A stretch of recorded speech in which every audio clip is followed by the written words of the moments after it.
Hey guys, Lord Naren White here, the Holy Ghost, the one true God. Back with you with the next video in my Pentiment playthrough. Without further ado, returning to Pentiment, where we will be enjoying a nice dinner aroundside the Baron Lorenz Rothvogel. Let's begin. Lorenz, Andreas, glad you could join us. Andreas, thank you, my lord. Father Gernot, Father Thomas, Prior Ferric. Matthew. Simon Peter answered, You are the Messiah, the Son of the living God. Lorenz. Oh, the Gospel of Matthew, wonderful. Matthew. Jesus replied, Blessed are you, Simon, son of Jonah, for this was not revealed to you by flesh and blood, but by my Father in heaven. And I tell you that you are Peter, and on this rock I will build my church, and the gates of Hades will not overcome it. Lorenz. Have you read Matthew much, Andreas? We could say some, yes. Not really, to be honest. Nod head or shake head. And we will be selecting, yes, I studied it extensively while I was in university, while I was pursuing my theology doctorate. And you will know, of course, if you watch my channel as Lord Naren White, that I read the Bible. I pray daily, and in my daily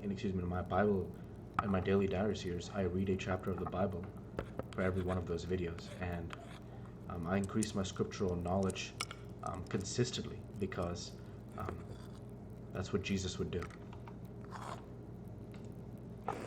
Gernot. Matthias. I will give you the keys of the kingdom of heaven.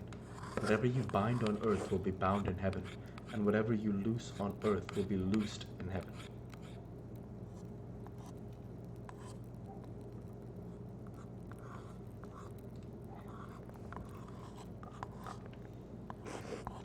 Then he ordered his disciples not to tell anyone that he was the Messiah. Lorenz, whatever you bound on earth will be bound in heaven. That reminds me, Father Gernot, have you read anything by Martin Luther? Gernot, I can't say that I.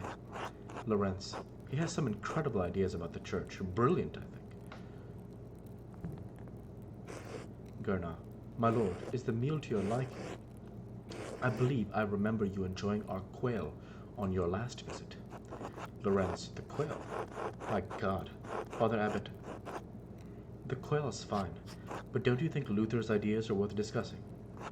He's talking about the future of the church, shaking things up in a way I don't think we've seen before. Father Thomas, you see value in his ideas, do you not? Thomas. My lord, I mean no offense, but I do not. Brother Matthew, yes? How appropriate. What are your thoughts on Luther's attacks on the church's sale of indulgences? Matthew. Gernot. Baron, please do not involve the other brothers in this conversation. Fine. What about Andreas? Certainly a man who attended the same university as Martin Luther can spare some thoughts on his work.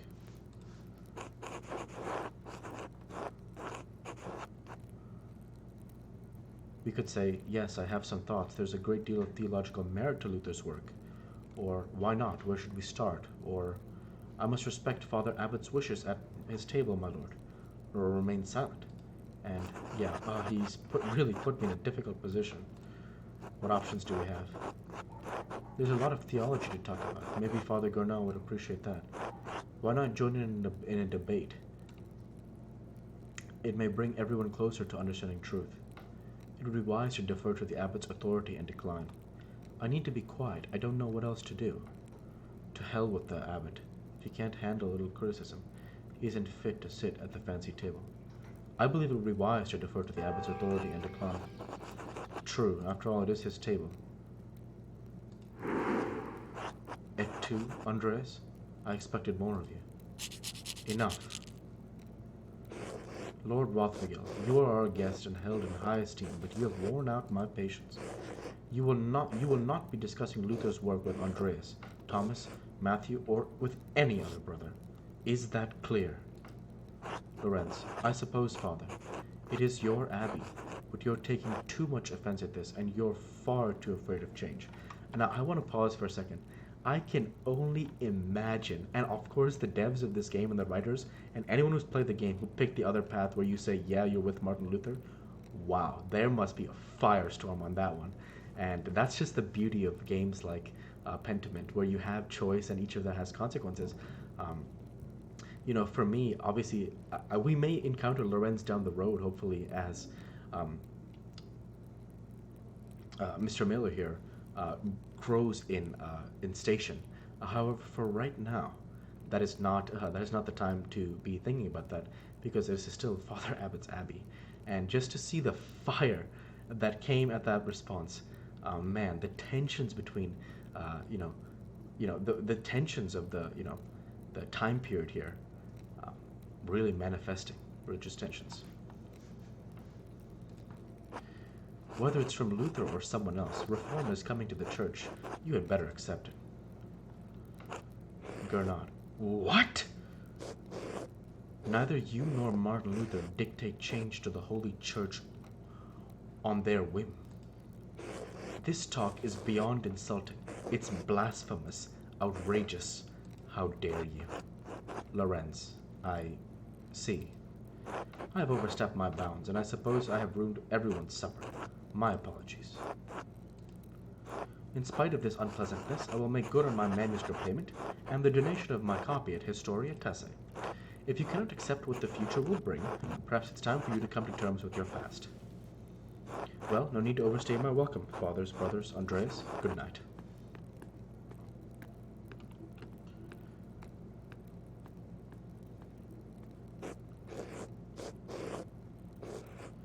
So clearly, we'll get there. Of course, Gernot says, "Thank you, Andreas, for not letting him engage you in this debate. In his debate, no good would have come of it."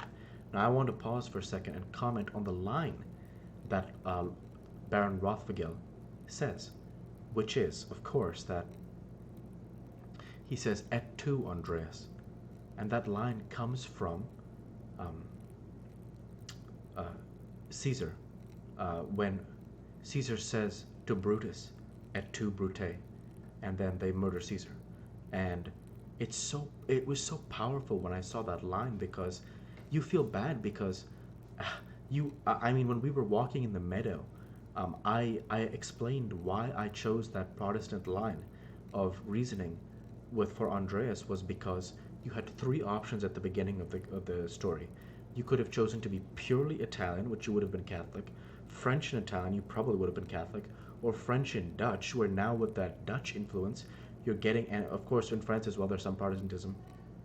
Italy, of course, being the home of the Roman Catholic Church, it's you are the furthest away from that Roman Catholic Church in terms of selection, and or excuse me, I won't say furthest away. The Catholic Church is massive. I more mean that the Protestant influences are greatest in that line, and so that's why I chose that line of thinking. However, when Rothvigel says "Et tu, Andreas," it's so powerful because it just nobody was there for him, and when he's looking for someone to preach about Martin Luther, we can't do that for him, and it's painful because one way or the other you're hurting someone's feelings, and we had to do what was best for us, which was not anger our employer in this case. Let's keep going. Now then, I must ask you to leave so I can speak to the brothers in chapter privately. Brother Piero, please accompany Andreas out. Thomas, I will take my leave as well. Good night.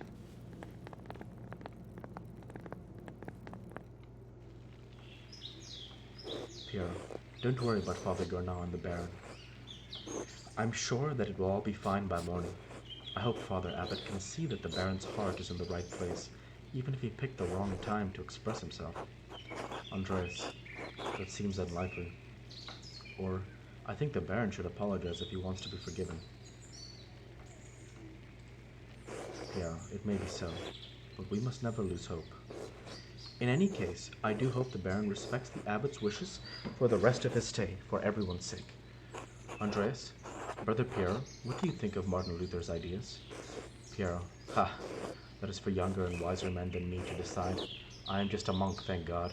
Good night, my son.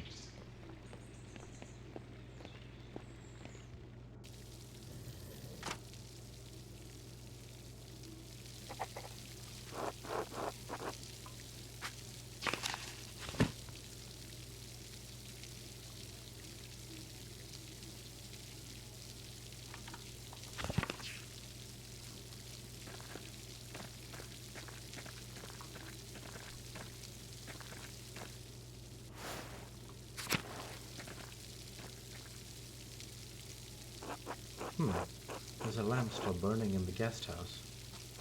Lorenz must still be awake. I wonder how he's doing. What was he thinking? He's a baron, but he couldn't have expected that to go well.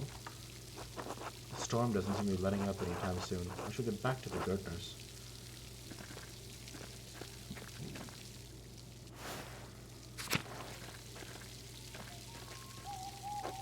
Andreas, huh?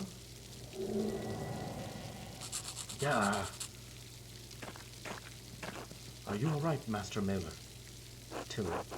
Andreas. Did you see that in the aqueduct? Till, the ghost? Andreas. Yes. Till, it could be a Roman. Maybe even an old pagan. Wouldn't be the first time two people have seen ghosts around these parts. And Andreas. Interesting. Or I don't think it was a ghost, or have you ever seen one? Till, fair enough. Well, I think I found Johann's last lost sheep. I'm going to head home. Take care, Master Miller. Andreas, I will. Thank you, Till. You too. Or good night, Till. You too.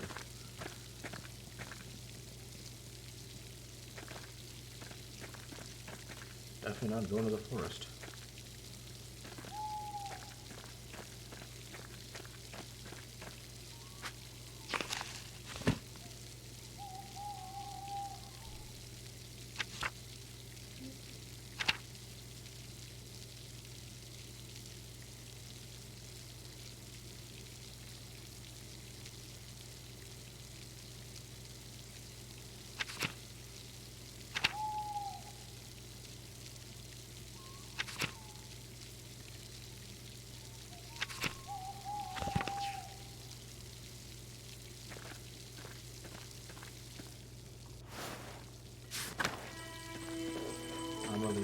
Ah, no! Pale horse, still on the floor. Andreas. Hello, are you alright in there? Martins, the pale horse, dead. Thomas, sister, listen to my voice, do you hear me? Do you hear me? Amelie, yes. Yes, father, I hear you. Am I here? Is this now? Thomas, yes, you are with us, and this is now. I apologize, Andreas. I imagine that must have been quite alarming. Andreas, is she alright? That sounded like she was having an ecstatic vision. Thomas, your knowledge surprises me, Andreas, though the Baron did say you were an educated man. But yes, Sister Amelie is a mystic, gifted with visions when God sees fit to give her one. Some are more frightening than others. Andreas, what is she doing in there? Does she live in the church? How long has she been here? Thomas, she's been sealed in the cells next to the church for almost 10 years now. If you came to Mass more often, you would see that I gave her communion through a window to her cell. Andreas, oh, she is an anchoress. She is, yes, devoted to God and closed in the cells next to the church. She is dead to the world, but continues a life of prayer and religious contemplation. And sometimes, ever so rarely, she receives great and terrible visions. Andreas, is she local to Tassing, or was she a nun at Kiersau? Neither. She came here from a Benedictine abbey in Lower Bavaria after it was burned down. I am her confessor and caretaker. Many anchoresses are not literate. I write down her visions to help interpret them. I thought all of the monks and nuns at Kiersau could read, even to her brother Wolfert. Amelie, thank you, Father Thomas. I must rest now. Thomas, of course, sister. Andreas, she seems unhappy. Thomas, She is not unhappy, but she is in pain, both physical and spiritual. Her spiritual pain comes from her revelations. They come and go. I try to address them as best I can. The physical pain comes from a deformity in her spine and aching in her joints. I know of no cure for that, save prayer to the Almighty. Andreas, Sister Amelie was saying she had a vision of death. Could someone be in danger? Thomas, oh no, don't rush to judgment. Her visions are divine and powerful, but they could have many meanings. Some of her revelations take years to comprehend. Some may never be understood at all, as God wills it. Still, the argument at dinner was quite troubling. Perhaps it has cast a shadow over our thoughts. Now then, the good sister appears to have fallen back to sleep. I must prepare for bed myself. Good night, Andreas. Good night, Andreas. Good night.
Andreas, it's getting late. I should get some rest.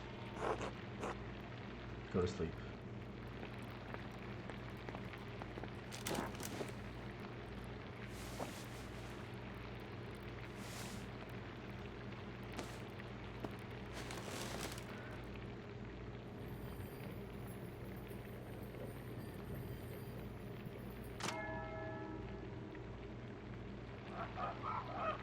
Time to get back to it.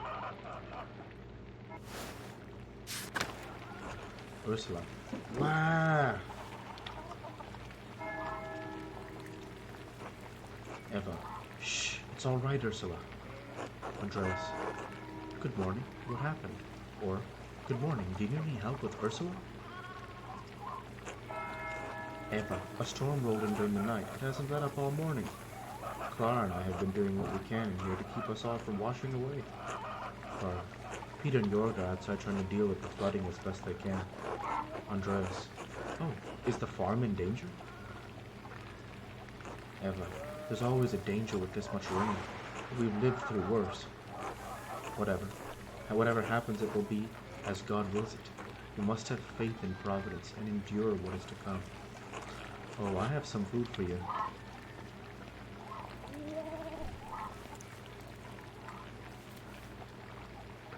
Eva, here. Sorry I couldn't prepare anything more. Andreas, thank you. Otto wanted me to say hello, by the way. Thank you. I appreciate everything you do. It's sweet. Didn't Otto ask me to say hello? He's probably courting her. Then be a good friend to him and just tell her. Oh man, you'll be a good friend to him. They'd probably be happy to get it. Eva. Oh, he did. Haha. Good, thank you. Have a good day at the Abbey. Andreas, try to stay dry. Andreas, thanks, you too. Good luck.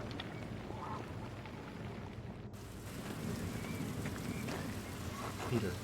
Andreas. Could say, are you doing alright, Peter? Or, oh, I didn't see that the wall was broken. Is that from the flood or some storm, huh? Is it always like this? Peter, no, I'm not. Some of our sheep escaped, and I'd rather not spend my morning fixing this damned wall for the third time this year. This is the way it always is. Rain falls in the Abbey and rolls downhill towards the little people. Andreas, well, it's hard to blame the Abbey for that. That's just how rain works. There's a reason we're down here, and they're out there, Andreas. Anyway, I have to get back to this. I'll see you later. So, remember we need to give the money back to Clara. We got the money for Clara, remember? Clara. Hello, Andres. Hello, Clara. I have something for you. Oh? This should be enough to pay my rent and the tax you owe the Abbey. Andreas, Clara. Andreas. This is far more than your rent payment. We can't accept this. We could say, Andreas, we could say, please, Clara, it's the least I can do. You and Peter have been such gracious hosts. Or, consider the rest a gift then, in addition to my rent. Or, I insist, it's enough to pay back the abbot, yes? And what we will say is, he who sows sparingly will also reap sparingly, and he who sows bountifully will also reap bountifully. Clara. Oh, Andreas, thank you. But how did you even get so much coin? Are you sure you'll have enough to spare? Andreas, don't worry about me, Clara. I'll be fine.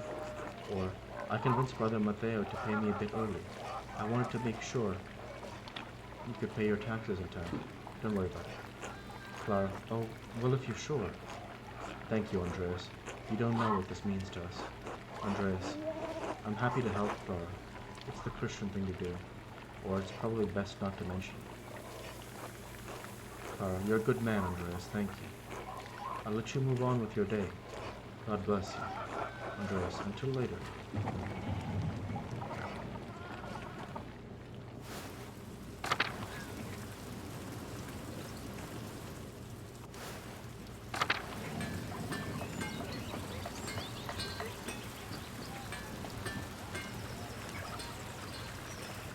So water blocking our path there.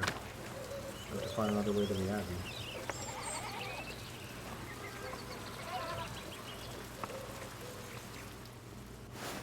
And looks like we found one. What's going on here? Lucky.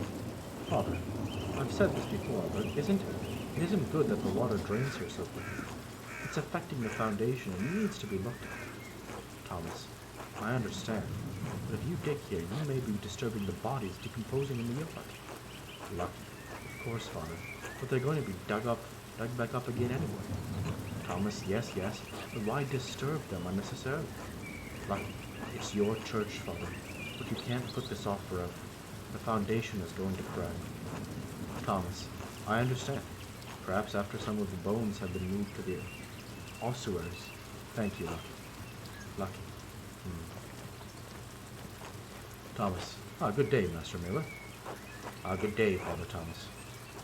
Everything all right with the church? Or I didn't mean to eavesdrop. We'll say, everything all right with the church? Thomas. Oh, yes. Lucky was reminding me of the Lucky's reminding me of the danger severe rainfall can pose to the foundation.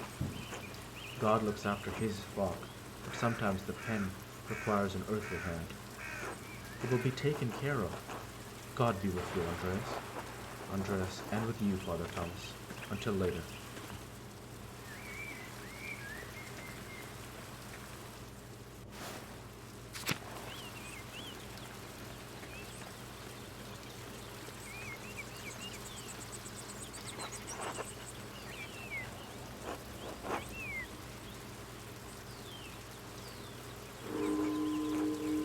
Martin says, eat shit, Andreas.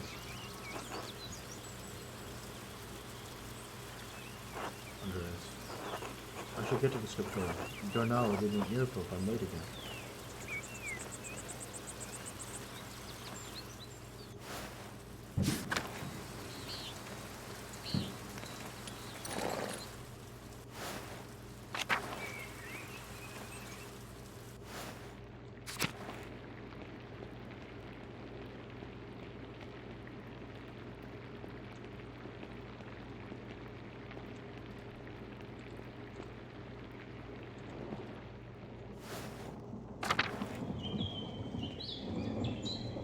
No, wrong one.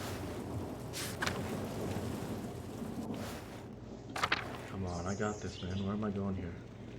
Kitchen and cellar, refectory, courtyard, large garden, martial aquarium, Upper Abbey.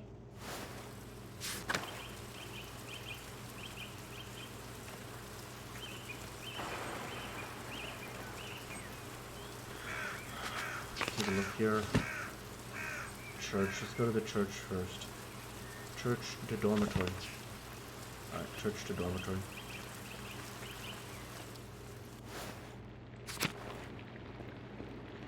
Can't be late for work, man.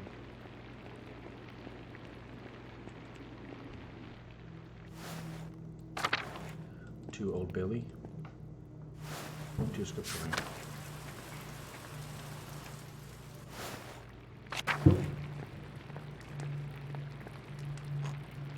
A guy. Oh, this is wonderful. The rest of the abbey is soaked and there's not a drop of rain in here. Good thing the abbot had auto replaced the roof to the scriptorium and library last month. With the refectory done, with the calefactory next door, we can stay warm while everyone else is cold and wet. Ada, instead of bragging about our good fortune, you should think upon your brothers and sisters and pray for their health and safety. Andreas, the abbot's foresight saved a lot of our work, in particular in the library. The town hasn't fared as well. Yeah, I'm sure they'll be fine. More importantly, if they're not, I don't care. Hey Doc, brother Guy, your heart is harder than the stone of this floor. Guy, huh? We have the grumpy old monk. Where's the nice one? Andreas, brother Piero, haven't you seen him yet today? Hey Doc, I did. Before brother Guy arrived, brother Piero left to speak to the abbot some time ago.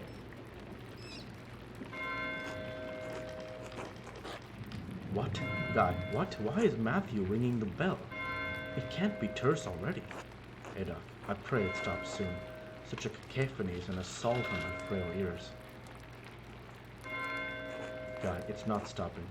I suppose this means we're being summoned to the chapter house.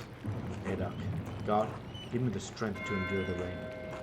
Guy, it's 50 feet, old man. You'll live. Hey Doc, God, give me the strength to endure this man.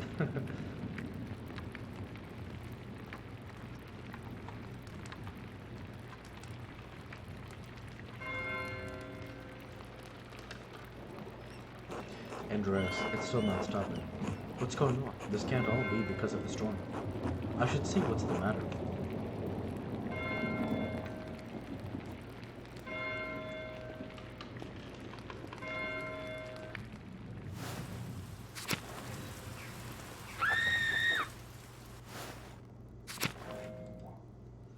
A startling scream came over from the scriptorium.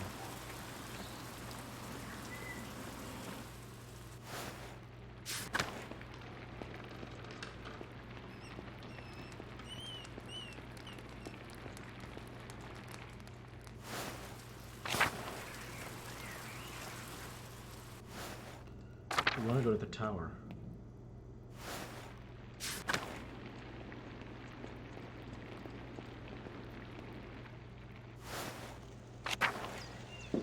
Okay.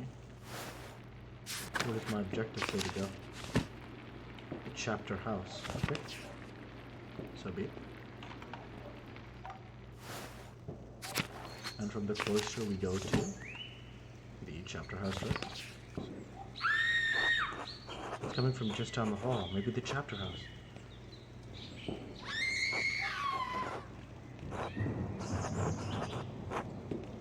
Sibhach says, I think something terrible has happened, Master Andreas.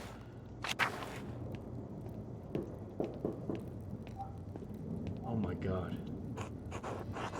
Andreas. What's happened? Guy, I think it's the Baron. He's been hurt. Rothbagel. Piero, please, Father. Where is Brother Florian? Have him come quickly. Gernot, be silent, brother. Brother Florian, if you please.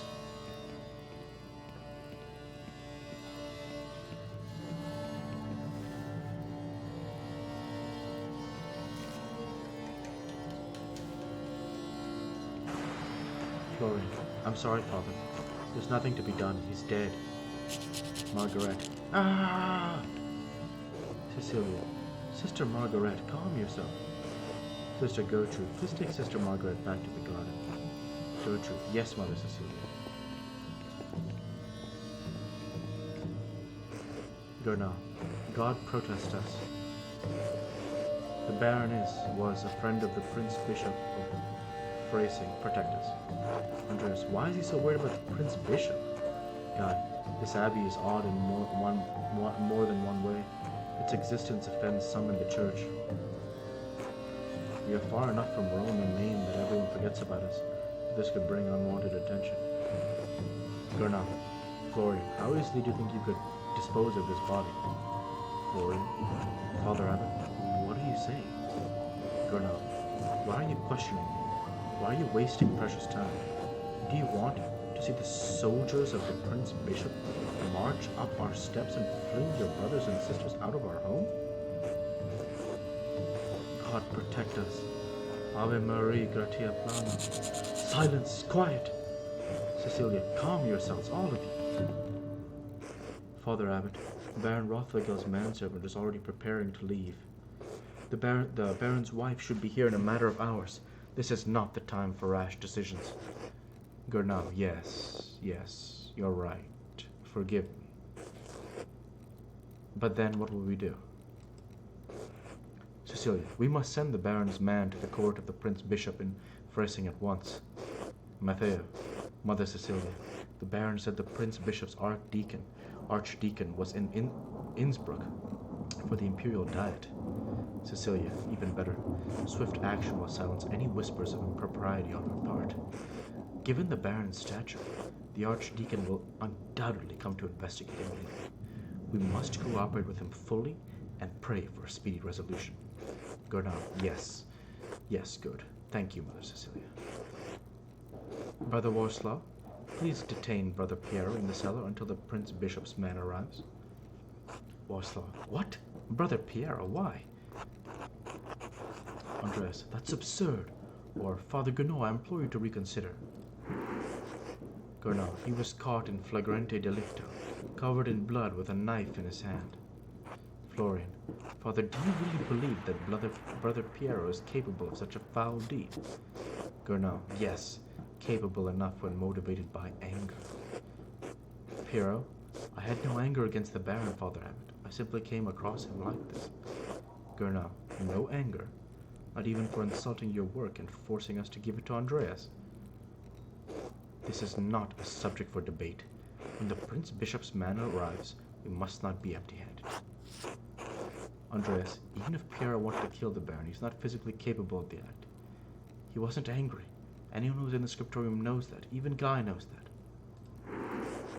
Gurnau, be quiet. This is not your affair.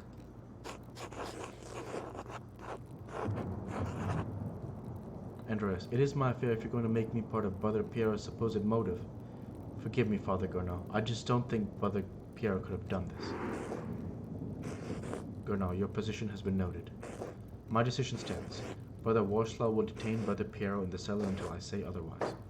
Brother Florian, please escort Andreas out of the abbey. Andreas, do not show your face here again until tomorrow. Do you understand me? Yes.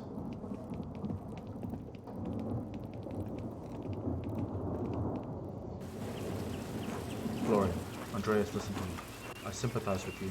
I don't think Piero did this either, but this isn't the time to push the abbot. I'm sure the other brothers and sisters believe Piero's innocent as well, but the abbot is worried about the Prince Bishop's attention.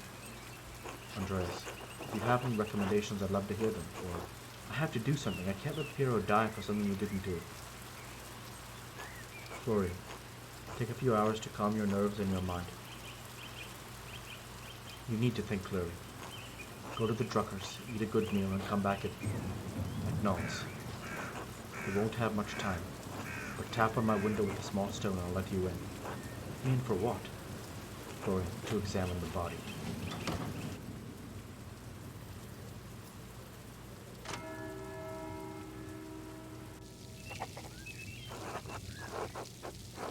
Alright, and that's where I'll go ahead and end the video there for this week.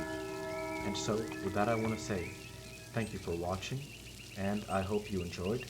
Please like, comment, and subscribe as it greatly helps the channel. Light be with you all. Take care, and thanks again.